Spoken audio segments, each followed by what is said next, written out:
السلام علیکم ورحمۃ اللہ تعالی وبرکاتہ۔ جامعہ رضویہ منظر اسلام کے آن لائن سبق میں آپ کا خیر مقدم ہے۔ آئیے کھولتے ہیں اپنی کتاب ہدایت الحکمت، صفحہ نمبر 14۔ کتاب کی توضیح اور تفصیل بیان کرنے سے پہلے کتاب کی کچھ عبارت پڑھتے ہیں۔ آئیے شروع کرتے ہیں۔ بسم اللہ الرحمن الرحیم۔ فصل فی ان صورت الجسمیت لا تتجرد عن الہیولہ لأنها لو وجدت بذاتها بدون حلولها في الهيولة فإما أن تكون متناهية أو غير متناهية لا سبيل إلى الثاني لأن الأجسام كلها متناهية وإلا لأمكن أن يخرج من مبدأ واحد امتدادان على نسق واحد كأنهما ساقا مثلث فكلما كان أعظم كان البعد بينهما أزيد فلو امتدا إلى غير النهاية لأمكن بينهما بعد غير متناهٍ مع كونه محصورا بين حاصرين هذا خلف وأما بيان أنه لا سبيل إلى القسم الأول فلأنها لو كانت متناهية أحاط بها حد واحد أو حدود فتكون متشكلة لأن الشكل هو الهيئة الحاصلة من إحاطة الحد الواحد أو الحدود بالمقدار فذلك الشكل إما أن يكون للجسمية لذاتها وهو محال وإلا لكانت الأجسام كلها متشكلة بشكل واحد أو بسبب لازم للجسمية وهو أيضا محال لما مر أو بسبب عارض لها وهو أيضا محال وإلا لأمكن زواله فأمكن أن تتشكل الصورة بشكل آخر فتكون قابلة للانفصال وكل ما يقبل الانفصال فهو مركب من الهيولة والصورة فتكون الصورة العارية عن الهيولة مقارنة لها هذا خلف۔ پیارے طلبہ، آپ نے عبارت سماعت کی۔ اب آئیے ہم عبارت میں صاحب کتاب کیا بیان کرتے ہیں اس کی وضاحت کرتے ہیں۔ آج کی اس فصل میں صاحب ہدایت الحکمت اس بات کو بیان کرتے ہیں کہ صورت جسمیہ، جب پہلی فصل میں یہ بتا دیا کہ ہر جسم صورت اور ہیولہ سے مرکب ہوتا ہے، تو اب یہاں سے اس فصل سے یہ بتا رہے ہیں کہ صورت جسمیہ یہ کبھی بھی ہیولہ سے جدا ہو کر نہیں پائی جاتی، کبھی تنے تنہا ہیولہ سے الگ ہو کر نہیں پائی جاتی۔ اور اس کے بعد والی فصل میں یہ بیان کریں گے کہ ہیولہ بھی صورت جسمیہ سے جدا ہو کر کبھی نہیں پایا جاتا ہے۔ جب دونوں ایک دوسرے سے جدا ہو کر نہیں پائے جاتے ہیں تو جہاں تو صاف لفظوں میں یہ کہو، جہاں صورت پائی جائے گی وہاں ہیولہ بھی پایا جائے گا، جہاں ہیولہ پایا جائے گا وہاں صورت بھی پائی جائے گی۔ اگر صورت نہیں ہوگی تو ہیولہ بھی نہیں ہوگا، ہیولہ نہیں ہوگا تو صورت بھی نہیں ہوگی، اور یہی معنی ہوتا ہے تلازم کا۔ اگر آپ سے سوال کر لیا جائے کہ ہیولہ اور صورت کے درمیان تلازم بیان کرو، کیا جواب میں ذکر کریں گے؟ انہی دو فصلوں کو، یعنی تلازم بیان کرنے کے لیے آپ کو یہ ثابت کرنا پڑے گا کہ صورت ہیولہ سے جدا ہو کر نہیں پائی جاتی ہے، خالی ہو کر نہیں پائی جاتی ہے، اور ہیولہ صورت سے خالی ہو کر نہیں پایا جاتا۔ انہی دو باتوں کو ثابت کرنا پڑے گا۔ لہذا صاحب کتاب ان دونوں فصلوں سے، ایک آج جو فصل پڑھا رہے ہیں ایک آئندہ پڑھائیں گے، تو ان دونوں فصلوں سے صاحب کتاب نے حیولہ صورت کے درمیان تلازم کو ثابت کیا ہے۔ اب دیکھتے ہیں کہ صورت حیولہ سے مجرد ہو کر نہیں پائی جاتی ہے، اس کی دلیل کیا ہے۔ تو پہلے ہم صاحب کتاب کی عبارت پڑھ کے تھوڑا سا ترجمہ کرتے ہیں۔ مطلب تو سمجھ میں آ گیا کہ فصل میں کیا بیان کرنے جا رہے ہیں مصنف، کہ صورت حیولہ سے مجرد ہو کر نہیں پائی جاتی ہے، اس بات کو ثابت کریں گے دلیل سے۔ پہلے تھوڑا سا ترجمہ کرتے ہیں۔ فصل فی ان صورت الجسمیت لا تتجرد عن الحیولہ، یہ فصل ہے اس سلسلے میں کہ صورت جسمیہ حیولہ سے مجرد ہو کر نہیں پائی جاتی ہے۔ کیوں؟ دلیل، حیولہ سے مجرد ہو کر کیوں نہیں پائی جاتی ہے؟ لأنہا سے اس کی دلیل بیان کرتے ہیں۔ دلیل کا خلاصہ یہ ہے کہ اگر صورت جسمیہ کو بذاتہا، مان لو کہ بذاتہا پائی جاتی ہے، حیولہ سے مجرد ہو کر پائی جاتی ہے کہیں پر، تھوڑی دیر کے لیے فرض کر لیجئے کہ صورت جسمیہ حیولہ سے مجرد ہو کر بذاتہا پائی جاتی ہے، تو بذاتہا اگر پائی جائے گی، حیولہ سے خالی ہو کر پائی جائے گی، تو حیولہ میں اس کا حلول تو ہوگا نہیں، یہ تو آپ جانتے ہیں۔ تو جب حیولہ میں حلول کے بغیر بذاتہا صورت جسمیہ الگ ہو کر مجرد ہو کر اگر حیولہ سے پالی جائے تو اس کی دو شکیں ہیں۔ جہاں پر بھی وہ صورت جسمیہ پائی جائے گی، جب بھی پائی جائے گی حیولہ سے جدا ہو کر، فَإِمَّا أَن تَكُونَ مُتَنَاهِيَةً أَوْ غَيْرَ مُتَنَاهِيَةٍ۔ اب اس صورت جسمیہ میں دو ہی صورتیں ہوں گی، یا تو وہ صورت جسمیہ جو مجرد ہو کر پائی جا رہی ہے، یا تو وہ متناہی ہوگی یا غیر متناہی ہوگی۔ متناہی کا مطلب جس کی ایک حد ہو، غیر متناہی کا مطلب جس کی کوئی حد نہ ہو، چلتی رہے۔ تو وہ صورت جسمیہ یا تو متناہی ہو کر پائی جائے گی یا غیر متناہی ہو کر پائی جائے، اس کی طرف تو کوئی راستہ نہیں ہے، یہ تو بالکل باطل بات ہے۔ کیوں؟ اس لیے کہ صورت جسمیہ یہ جسم کا ایک جز ہے، اور سارے کے سارے اجسام متناہی ہوتے ہیں، تو اس کا جز بھی کیا ہوگا؟ متناہی ہوگا، غیر متناہی تو ہو نہیں سکتا۔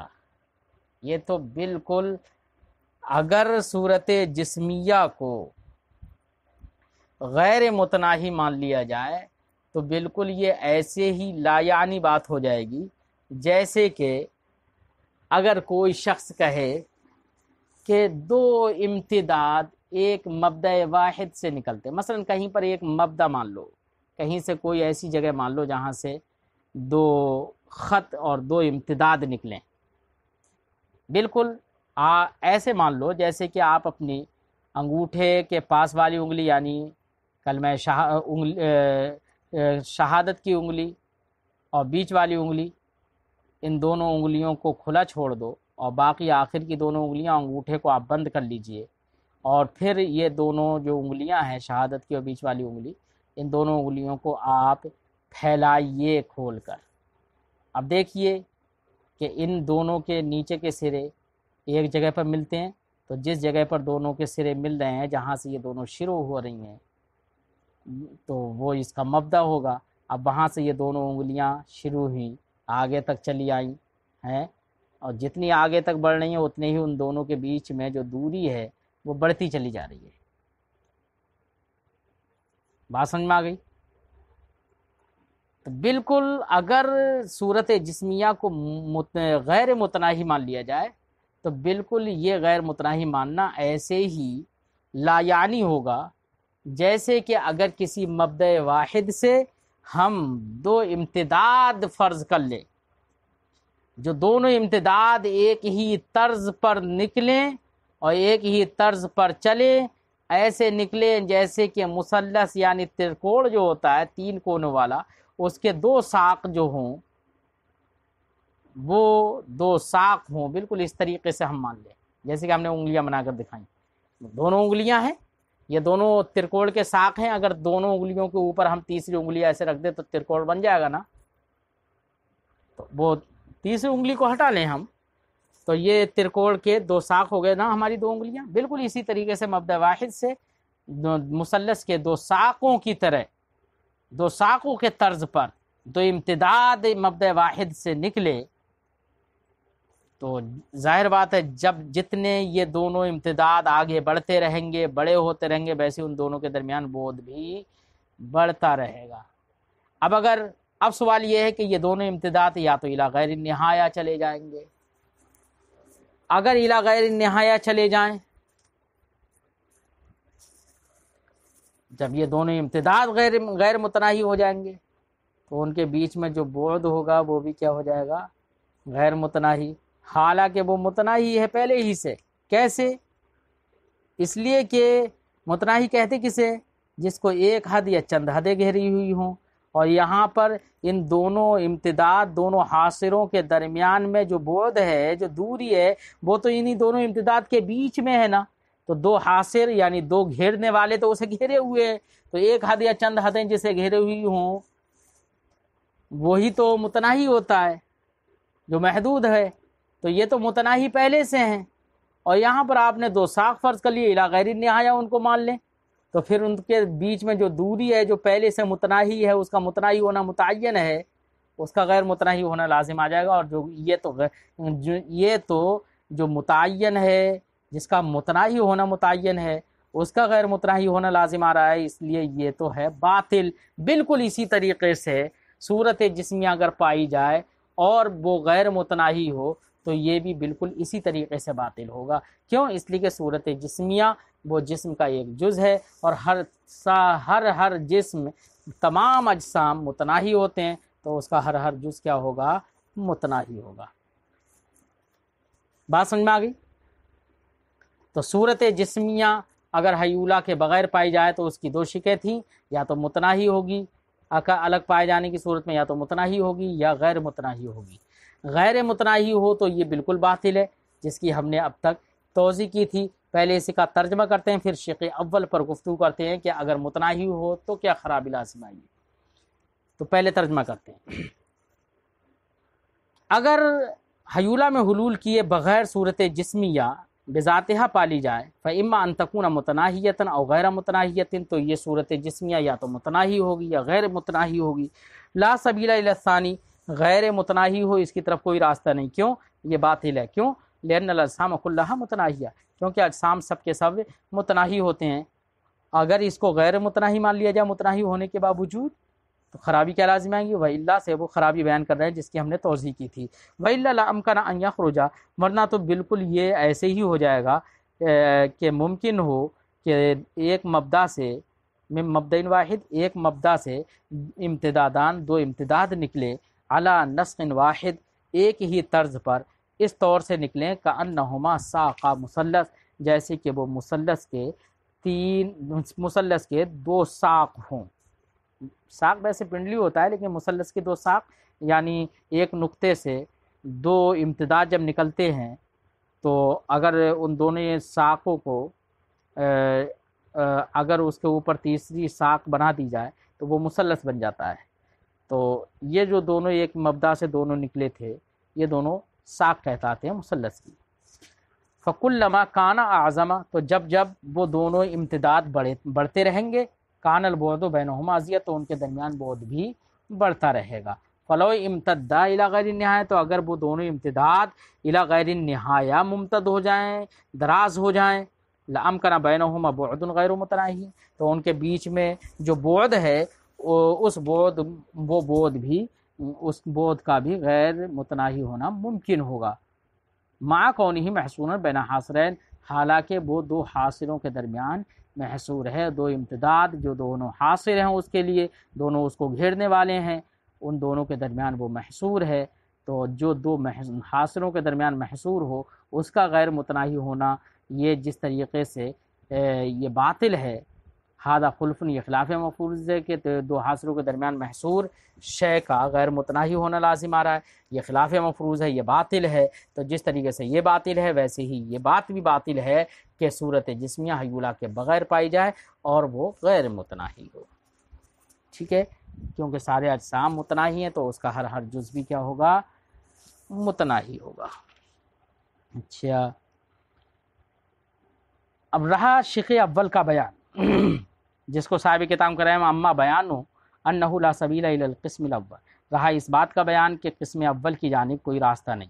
قسم اول کیا تھی کہ بغیر حیولہ کے پائی جائے گی تو یا تو متناہی ہوگی یا غیر متناہی، غیر متناہی پر گفتگو ہو چکی، قسم اول شق اول یعنی متناہی ہو تو اس پر آپ گفتگو کر رہے ہیں کہ اس کی طرف بھی کوئی راستہ نہیں ہے، کیونکہ متناہی ہوگا تب بھی بطلان لازم آئے گا، اگر حیولہ سے مجرد ہوگا اگر صورت جسمیہ پائی جائے گی، اور متناہی ہو تب بھی خرابی لازم آئے گی۔ کیا خرابی لازم آئے گی؟ یہ بھی شک کیوں باطل ہوگی؟ تو بتاتے ہیں فَلِأَنَّهَا لَوْ كَانَتْ مُتَنَاهِيَةً، اس دلیل کا خلاصہ یہ ہے کہ اگر وہ متناہی ہوگی حیولہ کے بغیر جب صورت جسمیہ پائی جا رہی ہے، تو اگر وہ متناہی ہے بذات، تو متناہی ہونے کی صورت میں وہ اس کو ایک حد یا چند حدیں ضرور گھیرے ہوئے ہوں گے، کیونکہ متناہی وہی ہوتی ہے کہ وہی چیز ہوتی ہے جس کو ایک حد یا چند حدیں گھیرے ہوئے ہوں۔ تو اگر متناہی ہے وہ تو یہ ماننا پڑے گا کہ اس کو ایک حد یا چند حدیں گھیرے ہوئے ہوں گی، اور جس چیز کو ایک حد یا چند حدیں گھیرے ہوئے ہوتی ہیں وہ چیز متشکل ہوتی ہے، اس کے لیے ایک شکل اور ایک ہیئت اسے ہوتی ہے، کیونکہ شکل نام ہے اس ہیئت کے حصول کا، اس ہیئت حاصلہ کا، جو ہیئت حاصل ہو ایک حد یا چند حدوں کے گھیرنے سے۔ تو جب یہ متناہی ہے تو اس کو ایک حد یا چند حدیں گھیری ہوں گی، ایک حد یا چند حدیں جب گھیرے ہوئے ہوں گی تو ضرور یہ متشکل ہوگی، اور جب متشکل ہوگی تو اس میں جو تشکل ہے، اس میں جو شکل ہے، وہ شکل کس بنا پر آئی؟ یہ سوال فوراً پیدا ہو جائے گا۔ اس میں جو شکل پیدا ہوئی، شکل جو اس کو حاصل ہوئی، وہ شکل کس بنا پر آیا کہ جسمیت کی بنا پر، کہ اس کے اندر جسمیت ہے۔ اگر جسمیت اس شکل کا سبب بن جائے، جسمیت کی بنا پر وہ شکل اس کو حاصل ہو جائے، تو یاد رہے جسمیت تو سارے اجسام کے اندر موجود ہے۔ اگر جسمیت کی بنا پر کوئی شکل حاصل ہو رہی ہے تو جسمیت جب سارے اجسام میں ہے تو سارے اجسام میں بعینہا وہی شکل حاصل ہونا چاہیے، تو لازم آئے گا سارے اجسام کا ایک ہی شکل سے متشکل ہو جانا۔ اس لیے یہ شکل جسمیت کی بنا پر تو ہو نہیں سکتی۔ ایک دوسری شک کہ جسمیت کی بنا پر نہ ہو لیکن لازم جسمیت کی بنا پر ہو، ایسے سبب کی بنا پر حاصل ہو یہ شکل جو سبب جسمیت کے لیے لازم ہو۔ اگر ایسے سبب کی بنا پر شکل حاصل ہو رہی ہے جو جسمیت کے لیے لازم ہے تو یہ بھی باطل ہے۔ کیوں؟ اس لیے کہ لازم جس طریقے سے جسمیت سارے اجسام میں پائی جاتی ہے، ویسی ہی لازم جسمیت بھی سارے اجسام کے درمیان مشترک ہوتا ہے۔ تو اگر لازم ایسے سبب کی بنا پر تشکل حاصل ہو جو لازم جسمیت ہو تو وہ بھی سارے اجسام میں پایا جائے گا۔ جب سارے اجسام میں وہ مشترک ہے تو پھر وہی خرابی لازم آئے گی کہ سارے اجسام کا ایک ہی شکل سے متشکل ہونا لازم آ جائے گا۔ لہذا اور ایک سارے اجسام کا ایک شکل سے متشکل ہونا یہ باطل ہے۔ ہم اپنی نگاہوں سے دیکھتے ہیں ہر جسم کی تقریباً الگ الگ شکل ہوتی ہے۔ اب ایک تیسری شک بچی کہ سبب لازم کی بنا پر تشکل نہ ہو، بلکہ تشکل جو اسے حاصل ہوا ہے، شکل جو اسے حاصل ہوئی ہے، وہ ایسے سبب کی بنا پر حاصل ہوئی ہو جو سبب عارض جسمیت ہے، لازم جسمیت نہیں ہے۔ عارض جسمیت ہے یعنی سبب عارض کی بنا پر اس کو شکل حاصل ہو گئی ہے۔ تو یاد رہے دوستو، سبب عارض جو شے عارضی ہوتی ہے نا وہ کبھی بھی ختم ہو جاتی ہے۔ سبب عارض کی بنا پر شکل حاصل ہو تو وہ سبب عارض کبھی بھی ختم ہو جائے گا جب جیسے ہی سبب عارض ختم ہوگا، ورنہ تو وہ عارض ہی کیوں ہوتا اگر ختم نہ ہو، ختم نہیں ہوتا تو وہ لازم ہوتا۔ تو سبب عارض کبھی بھی ختم ہو جاتا ہے۔ سبب عارض کی بنا پر شکل حاصل ہو تو جو شکل سبب عارض کی بنا پر حاصل ہو رہی ہے تو وہ سبب جیسے ہی ختم ہوگا ویسی اس کی شکل بھی ختم ہو جائے گی، اور وہ شکل ختم ہوگی اور دوسری شکل پیدا ہو جائے گی۔ ایک شکل ختم ہوئی، ایک شکل سے اس صورت جسمیہ کا انفصال ہوا اور دوسری شکل اس میں پیدا ہوئی، دوسری شکل سے اس کا اتصال ہو گیا۔ اب سوال یہ ہے کہ یہاں پر شکل اول سے جو صورت جسمیہ کا انفصال ہوا، اس انفصال کو کس نے قبول کیا؟ اور یاد رہے شکل سے جب انفصال ہوا تو انفصال کو قبول کرنے والی کوئی چیز ضرور ہوگی، اور انفصال کو جو شے قبول کرتی ہے، اس سے پہلے بحث میں ہم بیان کر چکے ہیں، اسی کا نام حیولہ ہوتا ہے۔ تو اب یہاں پر بھی صورت جسمیہ نے جو شکل سے منفصل ہوئی تو اس انفصال کو قبول کرنے والی چیز کوئی نہ کوئی ضرور ہوگی۔ تو صورت جسمی اور جو چیز انفصال کو قبول کرے وہ حیولہ ہے۔ تو یہاں پر یہ سمجھ میں آ گیا کہ انفصال کو قبول کرنے والی چیز مرکب ہوتی ہے حیولہ اور صورت سے۔ تو جس صورت کو ہم حیولہ کے بغیر مان چکے تھے وہ صورت حیولہ کے ساتھ نکلی، یہ خلاف مفروض ہے۔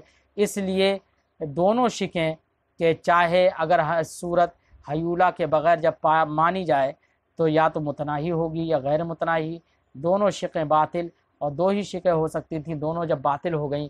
یہ بطلان کیوں لازم آیا؟ یہ اس لیے لازم آیا کہ ہم نے صورت جسمیہ کو حیولہ میں حلول کیے بغیر مجرد عن الحیولہ اسے مان لیا تھا، اس لیے یہ بطلان لازم آیا۔ اور جس بنا پر یہ بطلان لازم آئے وہ خود بنا بھی باطل ہوگی، اس لیے صورت جسمیہ کا حیولہ میں حلول کیے بغیر مجرد عن الحیولہ ہو کر پایا جانا یہ بھی کیا ہوگا؟ باطل ہوگا۔ لہذا یہ بات سمجھ میں آ گئی کہ صورت جسمیہ حیولہ سے مجرد ہو کر نہیں پائی جاتی ہے۔ بات سمجھ میں آ گئی؟ اب ترجمہ لگاتے ہیں اس کے شق اول کا۔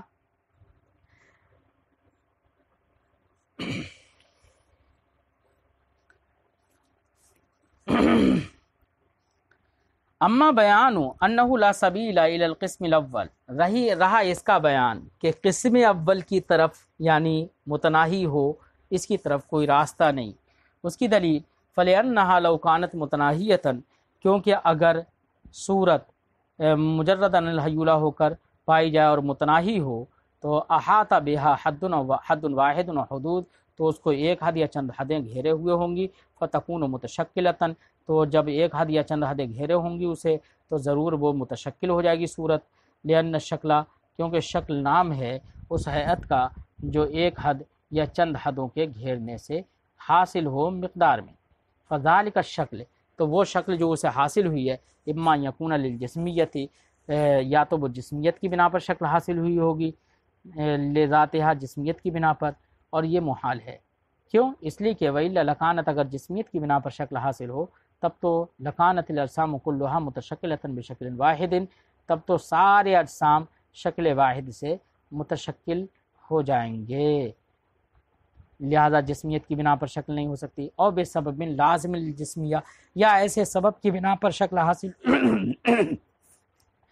حاصل ہوئی ہوگی جو سبب جسمیت کے لیے لازم ہو۔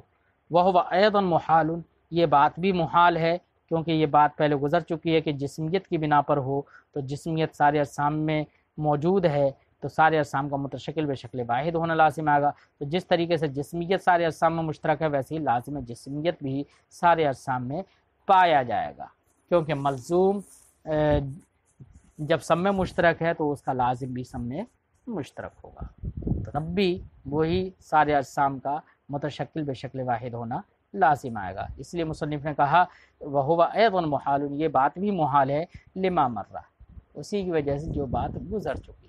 اور بے سبب عارض، یا شکل حاصل ہو ایسے سبب کی بنا پر جو اسے جس صورت جسمیہ کے لیے عارض ہو، وَهُوَ أَيْضًا محال، جو اس جسمیت کے لیے عارض ہو سبب، اور یہ بات بھی محال ہے۔ وَإِلَّا لَأَمْكَنَ زَوَالُ، کیونکہ جب وہ عارض ہے تو ضرور اس کا زوال ممکن ہوگا، ورنہ تو اس کا زوال ممکن ہوگا۔ فَأَمْكَنَ، جب زوال ممکن ہے تو یہ بات بھی ممکن ہوگی ان تتشکل صورت بشکل آخر، کہ صورت کوئی دوسری شکل اختیار کر لے۔ جب پہلی شکل اس سے منفصل ہو سکتی ہے، زوال ہو سکتا ہے، تو دوسری شکل کو وہ اختیار کر لے۔ فتکون، جب دوسری شکل اختیار کرے گی تو پہلی شکل سے انفصال ہو گیا، فتکون قابلۃ للانفصال، تو اب ایسی صورت میں یہ صورت انفصال کو قبول کرنے والی ہوگی۔ اور وکل ما یقبل الانفصال، اور ہر وہ چیز جو انفصال کو قبول کرے، فہو مرکب من الحیولہ والصورہ، تو وہ حیولہ اور صورت سے مرکب ہوتی ہے۔ فتکون الصورۃ العاریہ عن الحیولہ، تو وہ صورت جس کو ہم نے حیولہ سے خالی مانا تھا، جو صورت حیولہ سے خالی تھی، وہ مقارن ہو جائے گی حیولہ کے، مقارنۃ لہا، کس کے مقارن ہو جائے گی؟ حیولہ کے۔ ھذا خلف، یہ خلاف مفروض ہے، اور خلاف مفروض باطل، یہ بطلان سب کیوں لازم آ گیا؟ اس لیے کہ ہم نے صورت کو حیولہ میں حلول کیے بغیر مجرد عن الحیولہ ہو کر مان لیا تھا، اس لیے بطلان لازم آیا، اس لیے اس کا مجرد عن الحیولہ ہو کر پائے جانا یہ محال ہوا۔ جب محال ہو گیا تو ثابت ہو گیا کہ صورت حیولہ سے مجرد ہو کر نہیں پائی جاتی ہے۔ آج اپنی گفتگو یہاں پر ختم کرتے ہیں، اگلی فصل میں پھر ملاقات ہوتی ہے۔ السلام علیکم ورحمۃ اللہ تعالی وبرکاتہ۔